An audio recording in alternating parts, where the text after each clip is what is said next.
creeps, it's Cameron again, and welcome back to my channel where I talk about books, movies, writing, and all things spooky. On this episode of Library Macabre, I have a review of Stranger Things, Suspicious Minds by Gwenda Bond.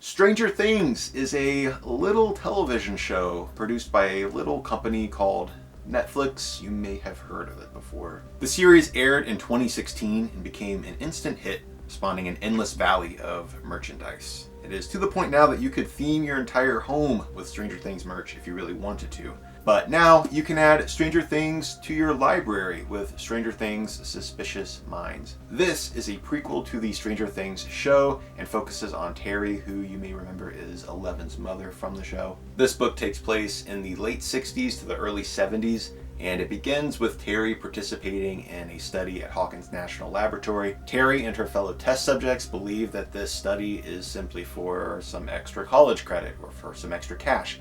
But they begin to realize that there is a little more to this study than they initially thought. Hawkins' lab, as well as the mysterious Dr. Brenner, are full of secrets. Secrets that Terry and her friends must uncover before their lives are left in ruin. Before I say anything else, let me go ahead and just state the obvious for you.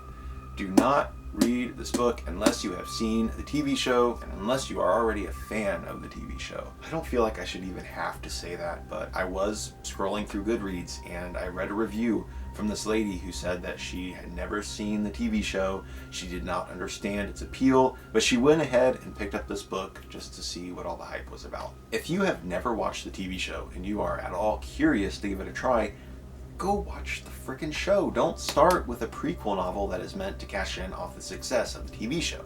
It's gonna spoil things for you in more ways than one. Now, I personally am a huge fan of Stranger Things. It has everything I want from a TV show and more. I adore it. I believe it's one of the most compelling shows on TV right now. So I am pretty darn excited for this new book series. And even if this first installment in the series did not live up to my expectations at all, I am still excited to read the other books that are to come. Yes, unfortunately, you did hear me correctly.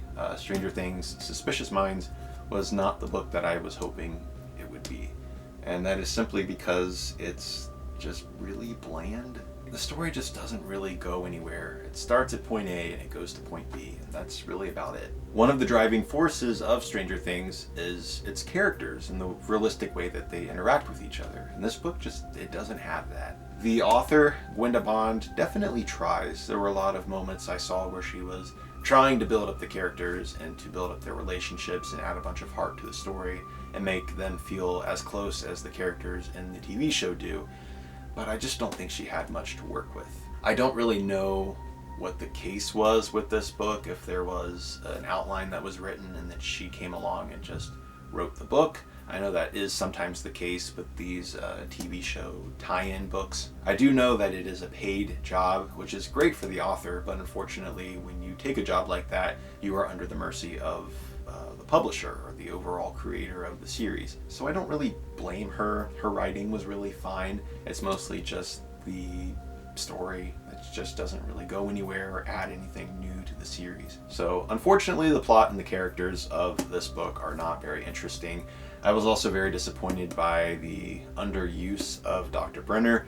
I was really hoping that this book would show us a little bit more about him as a character and kind of get in his head more and find out where he came from.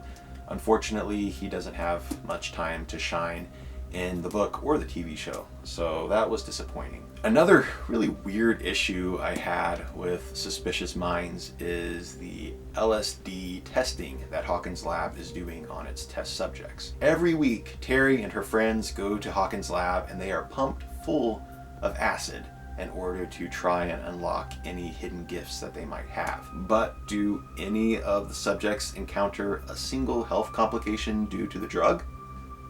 No. I know that really wasn't the focus of the book, but it just felt very unrealistic to me, and it was kind of a missed opportunity to make the book maybe a little more interesting. Overall, I don't feel like this was a very good start to the Stranger Things book series.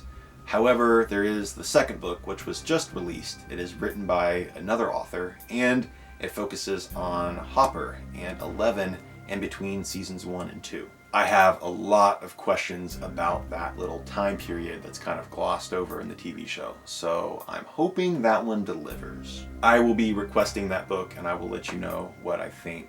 But until then, read this book if you must. Just adjust your expectations accordingly.